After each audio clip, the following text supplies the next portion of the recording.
Hello everyone, आज है 27 अगस्त और आज इस वीडियो में हम बात करने जा रहे हैं रतन इंडिया एंटरप्राइज के बारे में। 81 रुपीज़ का शेयर है, 1% की आज गिरावट आई है। पिछले एक महीने में अगर हम ग्राफ देखें तो हालांकि 7% की तेज़ी ज़रूर है। पहले गिरावट आई थी 80 से, ये शेयर गया था 70 पे, फिर तेज़ी बनी 83 84 पे गया, वापस थोड़ा बहुत करेक्शन आया, 80 के नीचे गया, अब फिर से थोड़ा बहुत अप्स एंड डाउन से गुजर रहा है।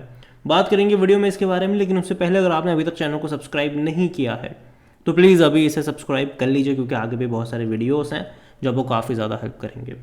तो 81 रुपीज़ का शेयर है, एक महीने में तेज़ी ज़रूर है, हालांकि गिरावट से गुजरा और उसके बाद बड़ी रफ्तार पकड़ी और एक साल में अगर आप देखो तो 41% का ग्रोथ है। हालांकि जो तेज़ी आई थी वो एक झटके में आ गई थी। यहाँ पर अगर आप देखो तो 50 रुपये से ऐसी रफ्तार बनी कि 85 पे चला गया था ये। उसके बाद ये कंसोलिडेट ही कर रहा है लंबे समय से। हालांकि अप्स एंड डाउन्स काफ़ी ज़्यादा यहाँ पर देखने को मिल रहे हैं। अगर तेज़ी भी आती है फिर गिरावट आती है, फिर तेज़ी आती है, फिर गिरावट आती है, फिर तेज़ी आती है, फिर गिरावट आती है। कहीं ना कहीं जो लेवल है यहाँ पर 70-75 रुपये का, वो एक सपोर्ट के तौर पर काम तो कर रहा है। ठीक है, मेनली 70 रुपये का जो लेवल है वो यहाँ पर सपोर्ट के तौर पर काम कर रहा है। लेकिन जब भी 80 रुपये के ऊपर निकलता है तो एक प्रॉफिट टेकिंग आ जाती है। इस बार भी देखना रहेगा कि यहाँ पर ये टिक पाता भी है कि नहीं। स्पेसिफिकली जो 85 रुपये का लेवल है वो इंपॉर्टेंट है यहाँ पर। उसके बाद 90 रुपये का भी लेवल है जो कि और इम्पोर्टेंट हो जाएगा यहाँ पर, लेकिन पहले 85 रुपये का लेवल क्रॉस होना ज़रूरी है। अगर नहीं होता है तो दिक्कत है यहाँ पर। अगर हम वॉल्यूम देखें तो 40 लाख से भी ज़्यादा के शेयर्स आज यहाँ पर ट्रेड होते नजर आए। और इतना ही नहीं, ऑल टाइम हाई जो था वो तकरीबन 95 रुपीज़ का था। और एक टाइम ऐसा भी था जब ये 1 रुपये का भी हुआ करता था। मार्केट के इसका 11,000 करोड़ से भी ज़्यादा का देखने को मिल रहा है। और कंपनी के बारे में अगर हम बात करें तो according to money control user बेचने की बात कोई नहीं कर रहा है, मैं भी नहीं कर रहा हूँ। 50% लोग कह रहे हैं खरीदारी करो, 50% लोग कह रहे हैं बेचो और भाग जाओ। मेरा क्या ओपिनियन है वो भी मैं आपको वीडियो में आगे शेयर करूंगा। लेकिन अगर आप लास्ट कुछ ट्रांजैक्शन देखेंगे तो खरीदारी के थे 2023 में।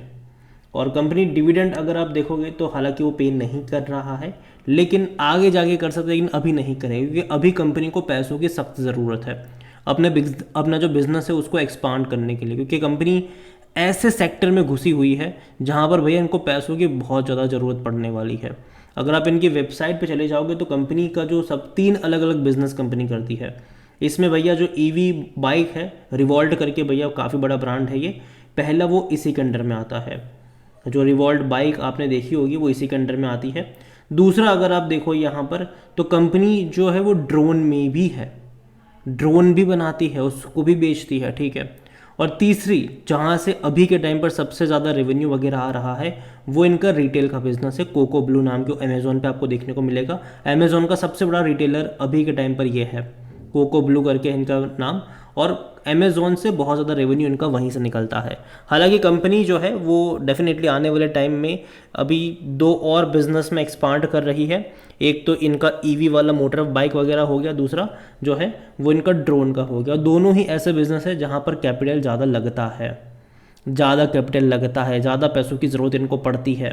तो डिविडेंड तो भूल जाओ कि आपको पे करेगा, लेकिन हाँ ये भी है कि देखो यार, एक लौते ये नहीं है जो ये काम कर रहे हैं, जो काम ये कर रहे हैं। ठीक है, जो हम ईवी जब जब हम बाइक वगैरह की बात करते हैं, ठीक है, जब हम ड्रोन वगैरह की बात करते हैं, बहुत सारी कंपनीज है, बहुत सारी कंपनीज। अब इनका दाव सही होता है गलत होता है वो तो हमें आने वाला वक्त ही बताएगा।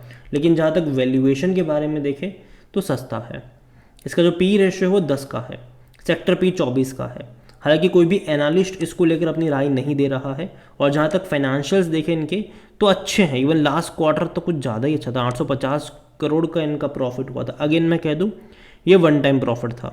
जो एक प्रॉफिट बहुत बड़ा अमाउंट जो आया था वो एक वन टाइम प्रॉफिट आया था, उसके चलते था। लेकिन अच्छी बात है कि इनके रेवेन्यू में बहुत बड़ी तेज़ी आई और ये एक अच्छी बात है। 2500 करोड़ के आसपास के रेवेन्यू रहे इनके, जो कि इससे पहले 1400-1500 करोड़ में सिमट रहे थे। हालांकि मार्च क्वार्टर में लॉस भी करा था, उससे पहले देखो तो 188 करोड़ का प्रॉफिट था, 140 करोड़ का प्रॉफिट था। तो लास्ट जून क्वार्टर के नंबर इनके लिए बहुत अच्छे रहे। लेकिन अगेन मैं कह दूँ ये वन टाइम प्रॉफिट आया था इनको। तो जब इनके नेक्स्ट क्वार्टर के नंबर आएंगे सितंबर के, तो अगेन ये ऐसे नंबर तो नहीं आने वाले। ठीक है, तब शायद आपको सितंबर में और दिसंबर में जो नंबर आते थे वैसे नंबर्स आपको तब देखने को मिलेंगे। लेकिन इतना 850 करोड़ का प्रॉफिट आपको तब देखने को नहीं मिलेगा। और जहाँ तक शेयर होल्डिंग के बारे में देखें तो जो प्रमोटर की होल्डिंग है वो 74.86% की है, लेकिन प्रमोटर की 8.19% की होल्डिंग गिरवी है। पिछले कुछ क्वार्टर में अगर आप देखो तो प्रमोटर की होल्डिंग जो थी वो पहले एक्चुअली में गिरवी 9.23% की थी, बाद में देखा जाए तो 9.82% की होल्डिंग गिरवी रही, मतलब बढ़ा दी गई यहाँ पर दिसंबर में। मार्च में देखो तो होल्डिंग कम हुई, 8.19% की होल्डिंग गिरवी थी इनकी, मतलब छुड़वाए कुछ शेयर्स। अभी अगर आप देखो तो 8.19% ही है। तो मार्च में इन्होंने अपने कुछ गिरवी रखे हुए शेयर्स को छुड़ाया ज़रूर था।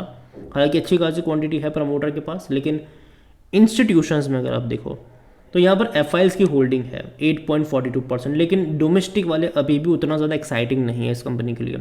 0.07% म्यूचुअल फंड के पास है, डोमेस्टिक के पास तो कुछ भी नहीं है। रिटेल और अदर्स के मिलाकर 16.66% की होल्डिंग है, जिनमें से 10.72% है, मतलब यहाँ पर रिटेल इन्वेस्टर के पास, और अदर पार्टीज 5.93% का स्टेक लेकर बैठे हुए हैं। ओवरऑल अगर मैं बात करूँ इस कंपनी को लेकर तो अगेन मैं कहूँगा कि ये जिस लेवल पर है वो लेवल इंपॉर्टेंट है। यहाँ से 85 से 90 रुपये का जो लेवल होगा वो एक रेजिस्टेंस के तौर पर काम करेगा इनके लिए, और कहीं ना कहीं सपोर्ट वाला जो लेवल है वो 70 रुपये के आसपास देखने को मिल रहा है। लॉन्ग टर्म के लिहाज से अगर आप देखो तो डेफिनेटली कंपनी ख़राब नहीं है, लेकिन जैसे कि मैंने पहले ही कहा कि मुझे इनका जो रिटेल वाला बिजनेस है वो मुझे अच्छा लगता है। यहाँ पर जो अमेज़ॉन में इनका कोको ब्लू का प्रोडक्ट है वो मुझे अच्छा लगता है, लेकिन जो बाकी के जो दो बिज़नेस है, या तो भैया ये बनेंगे तो रॉकेट बनेंगे, नहीं बनेंगे तो भैया फूट जाएंगे। तो ये जो इनका दो अलग अलग वेंचर्स में कंपनी जा रही है, एक तो ईवी वाले बाइक वगैरह में जा रही है, जो मोटर बाइक है वहाँ पे जा रही है, और दूसरा जो ड्रोन का बिज़नेस है वो काफ़ी ज़्यादा कैपिटल इंसेंटिव वाला बिज़नेस है, बहुत ज़्यादा पैसा चाहिए उसके लिए। हालांकि कई सारी और कंपनीज़ भी है इस सेक्टर में, तो इनको कंपटीशन तो वहाँ पर बहुत बड़े पैमाने पर फेस करनी पड़ेगी, और एक जो ट्रस्ट होता है वो बिल्ड करना ज़रूरी है। तो वो कर पाएंगे कि नहीं वो तो आने वाला वक्त ही बताएगा, लेकिन अभी के लिए मुझे लगता है कि ये एक रेंज में अटका ज़रूर है। 85 से 90 का जो लेवल है वो एक रेजिस्टेंस के तौर पर काम कर रहा है, और 70 रुपये का जो लेवल है वो एक सपोर्ट के तौर पर काम कर रहा है, और ये इस रेंज में अभी अटका है। इस रेंज से इसका निकलना ज़रूरी है, जब तक नहीं निकलता मैं इतना ही कहूँगी, है तो होल्ड करो। फ्रेश बाइंग की जहाँ तक बात है, मुझे लगता है कि 70 से 75 रुपये का जो लेवल होगा वहाँ से बाय ऑन डिप्स के मौके आपको ढूंढने चाहिए, ना कि किसी एक लेवल पर बहुत सारे शेयर्स खरीद के बैठ जाओ। अगेन ये मेरा पर्सनल ओपिनियन है, कोई भी इन्वेस्टमेंट एडवाइस नहीं है। ये वीडियो को यहीं पे एंड करता हूँ। पसंद आया हो तो लाइक करें, शेयर करें, चैनल में अगर पहली बार हैं तो प्लीज़ सब्सक्राइब करें। और रतन इंडिया एंटरप्राइज के बारे में आप क्या सोचते हैं वो भी आप मुझे कमेंट में लिख के बता सकते हैं। Thank you.